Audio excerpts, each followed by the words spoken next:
Welcome to this video on fiber optic communication. In this video, we will be discussing about nonlinear effects. We will be looking into the cause for nonlinear effects in an optical fiber, the different types of nonlinearities and how they are generated. As long as the power in an optical fiber is less, the optical fiber behaves as a linear medium.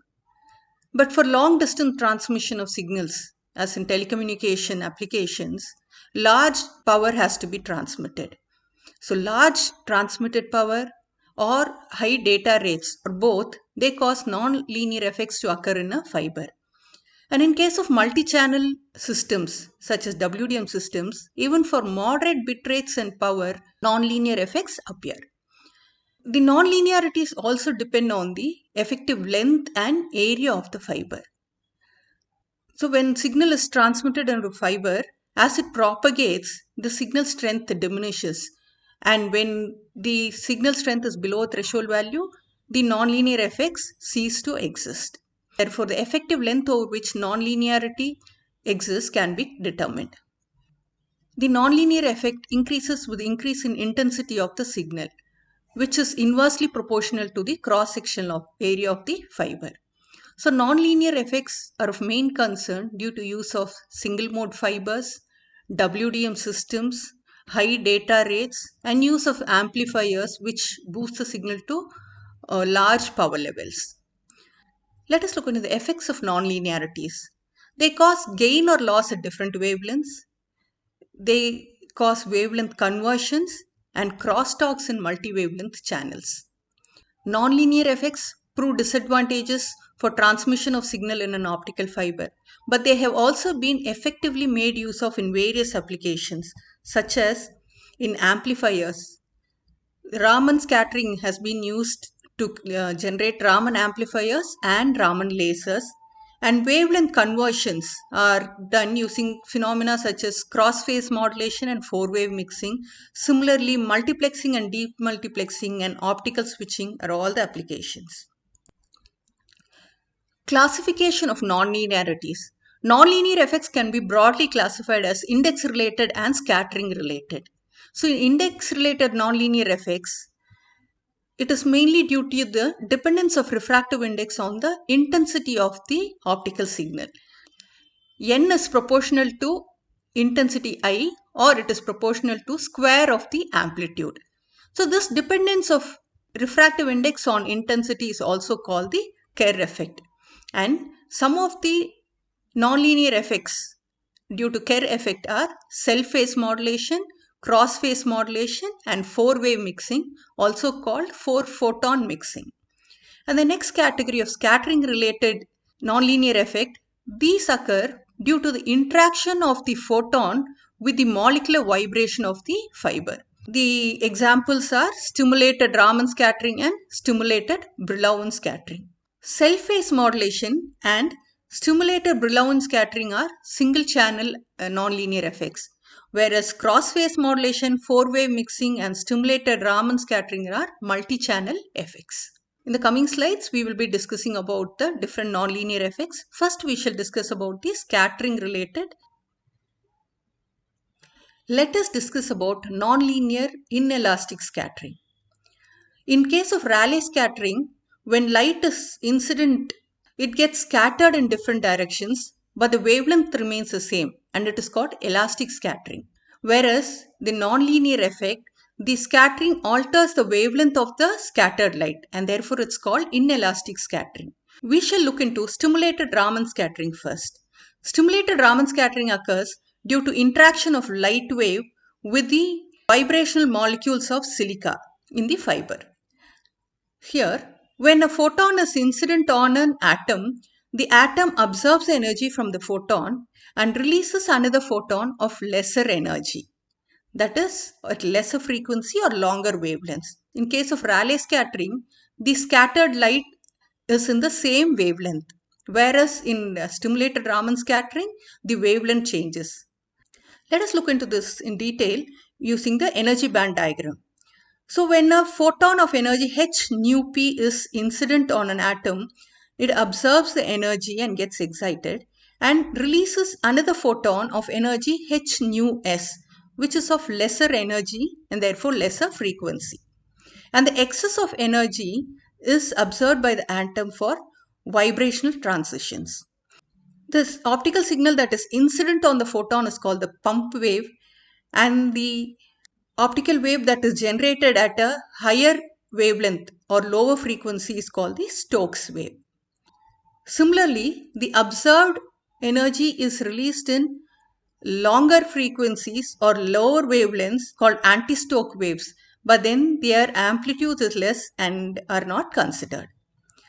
So in Raman scattering, optical phonons and scattered photons are generated, and the incident wave is called the pump wave. The new optical wave scattered signal that is generated is called the Stokes wave. Now, if there is another signal existing in the Stokes wavelength, then that signal gets amplified.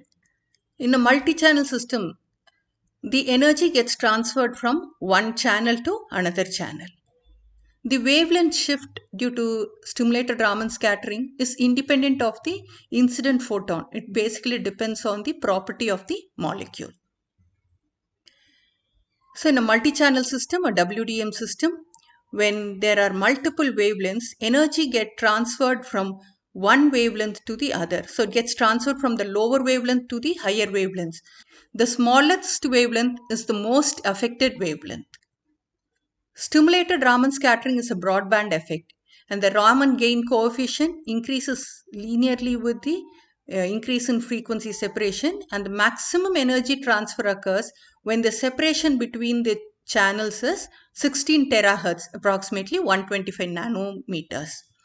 And this scattering occurs both in the forward and backward directions. The threshold for Raman scattering is higher than that of stimulated Brillouin scattering, and the threshold is given by this expression. The major disadvantage of SRS is it limits the operation of multi-channel optical communication system because of power transfer from one channel into the other, and this also causes crosstalk between the channels.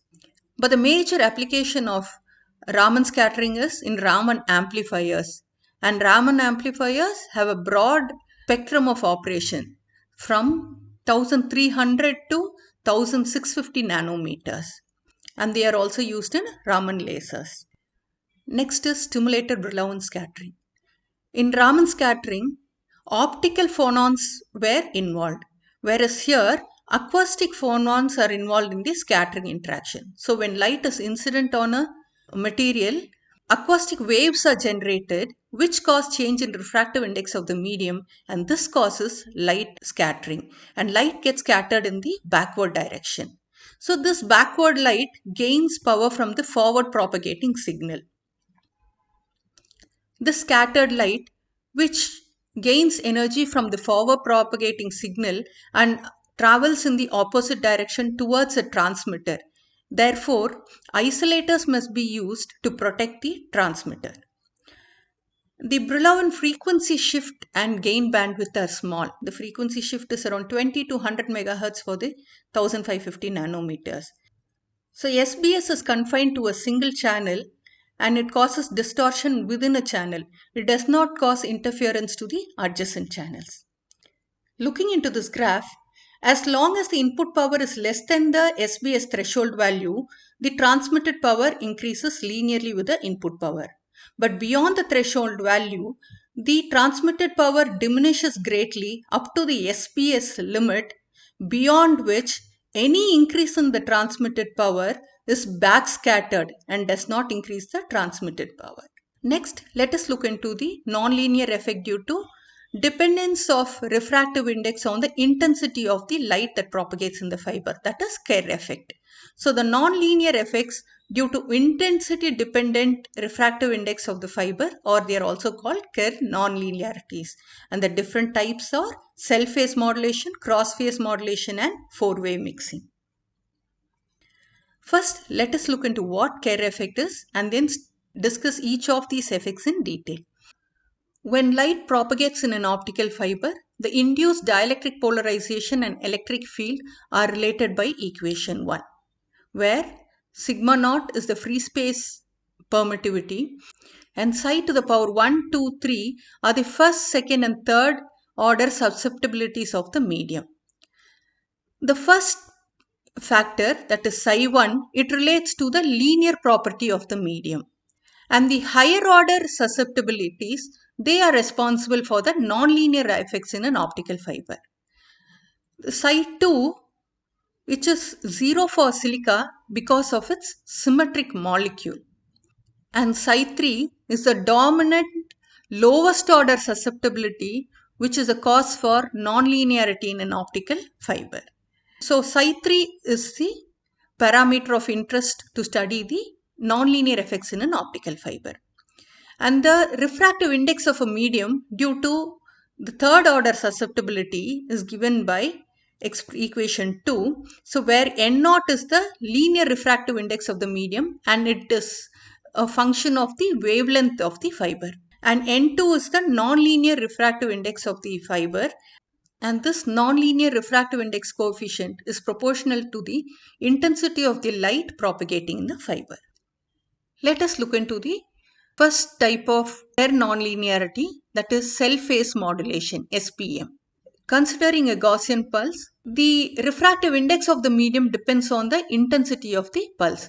So when the intensity of the pulse is high at the center, the refractive index is maximum, and at the leading and trailing edges, the intensity is less and therefore the refractive index is less. The intensity of light changes with respect to time. This causes change in refractive index with respect to time.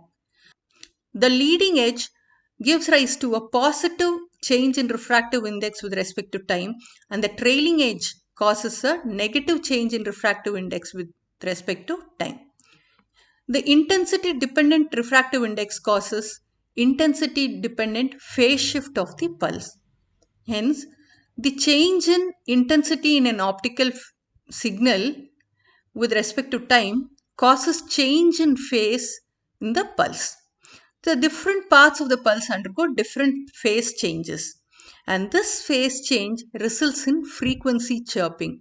Frequency chirping is nothing but change in frequency with respect to time.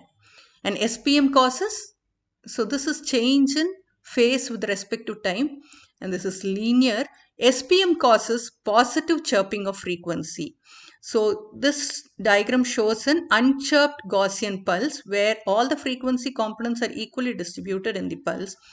Due to cell phase modulation or SPM effect, which results in positive frequency chirping, that is, the leading edge undergoes a red shift, that is, lower frequency components are present, whereas a trailing edge has higher frequency components and there is a blue shift. So this is a chirped Gaussian pulse due to SPM, and the chirping is positive in this case.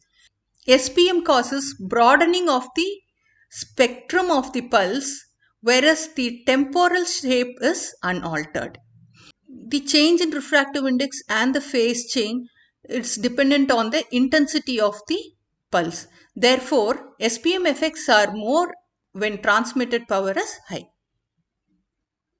Next, we shall look into the combined effect of GVD and SPM. So, group velocity dispersion, which has already been discussed in detail in the video on dispersion in an optical fiber. Here, only the key points are considered for understanding the effect of GVD on SPM chirped pulses. This graph shows the dispersion of a standard fiber. So it has zero dispersion at 1310 nanometers, and to the left is the normal dispersion region where the dispersion is negative and beta 2, that is GVD parameter, is greater than 0, because dispersion and group velocity dispersion are related by this expression. When dispersion is negative, beta 2 is positive. And to the right is the anomalous dispersion region where the dispersion is positive and beta 2 is negative or less than 0. When an unchirped pulse propagates in a fiber, then if it is operating in the normal dispersion region, then due to group velocity dispersion or GVD, there is a positive chirping. That is, at the leading edge, there are low frequency components and the trailing edge high frequency components. Whereas in the anomalous dispersion region, a negative frequency chirp occurs. The leading edge has high frequency components and the trailing edge has low frequency components. So next we shall discuss about the effect of GVD combined with SPM. Before that, let us look into the difference between the effect of GVD and SPM. Because of GVD, in the time domain, the pulse disperses. So an input pulse undergoes dispersion and it broadens because of group velocity dispersion. Whereas new frequency components are not added. In the frequency domain, the spectrum remains the same. In SPM, in the time domain, the temporal shape is retained, there is no change. Whereas in the frequency domain, the frequency spectrum expands or it broadens because of generation of new frequency components. That is because of where dependence of the phase over di by dt, which causes new frequency components to be generated. Now looking into the combined effect of GVD, that is GVD on a SPM induced chirp pulse. So this is a SPM induced chirp pulse which has a positive chirp, that is leading edge is red shifted and the trailing edge is blue shifted, higher frequencies are present. And we have seen in the normal dispersion region, beta 2 is greater than 0, and this expression that we have already seen for in analyzing group velocity dispersion in the previous video, beta 2 is d square of beta t omega square, and it can be related to group velocity by this expression. When beta 2 is greater than 0, that is positive, since here we have negative sign, dVg by d omega is negative. The slope of dVg by d omega is negative. That is, as frequency increases, velocity decreases. So higher frequency components travel slower. The higher frequency components that are in the trailing edge, they travel slower. They move away from the center of the pulse. Similarly, the low frequency components, they travel faster and they also move away from the center of the pulse. So the combined effect of GVD and SPM in the normal dispersion region causes further broadening of the pulse. A pulse, when propagating an optical fiber, broadens due to GVD effect, and if nonlinearity is also present and due to the SPM effect, the broadening is increased or worsened further. So SPM induced chirping worsens the effect of GVD induced pulse broadening. Pulse broadening happens for high data rate systems or also systems with low data rate but high transmitted power. Next, we shall look into the operation in the anomalous dispersion region. So in the anomalous dispersion region, beta 2 is less than 0. When beta 2 is less than 0, that is negative, then this term dVg by d omega has to be positive. That is, when the frequency increases, group velocity also increases. As frequency increases, the velocity increases. So the trailing edge, the velocity increases and it moves towards the center of the pulse. And the leading edge, which has low frequency components, travels slower and moves towards the center of the pulse. So compression of the pulse occurs. This can also be explained as the positive chirp due to SPM is cancelled out by the negative chirp of GVD. Here pulse compression is possible. When the parameters in an optical fiber are suitably selected, the effect of SPM and GVD can cancel out and produce solitons. Solitons are nothing but high intensity optical pulses that propagate along the fiber without change in shape of the pulse. Generation and propagation of solitons was greatly studied and researched until a couple of years back.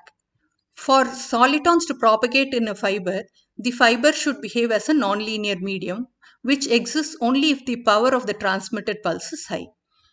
When light is launched into a fiber, as it propagates, attenuation occurs and the power level diminishes. Therefore, it is difficult to sustain an optical soliton in a fiber.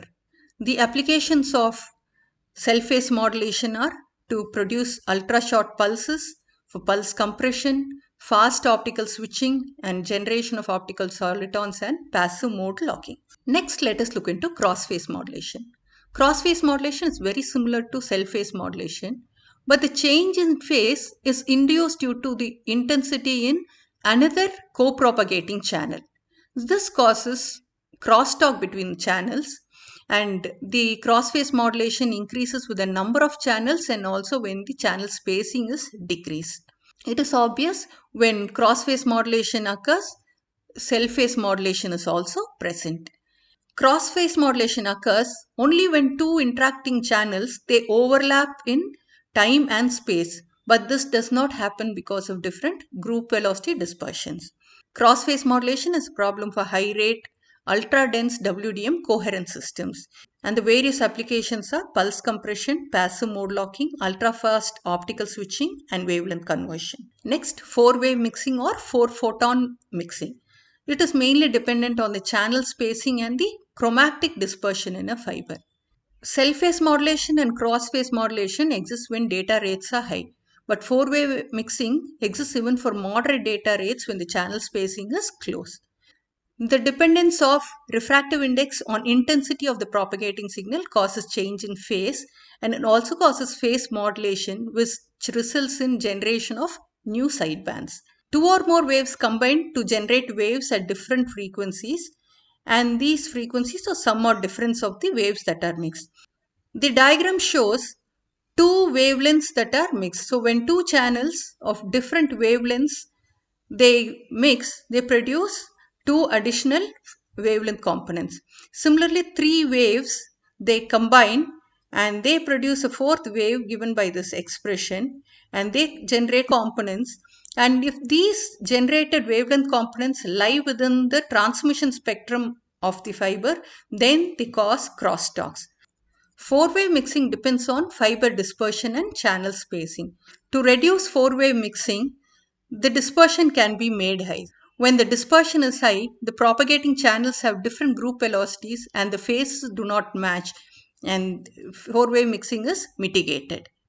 Applications of four-wave mixing are optical phase conjugation, demultiplexing for OTDM, wavelength conversion, supercontinuum generation, and parametric amplifiers.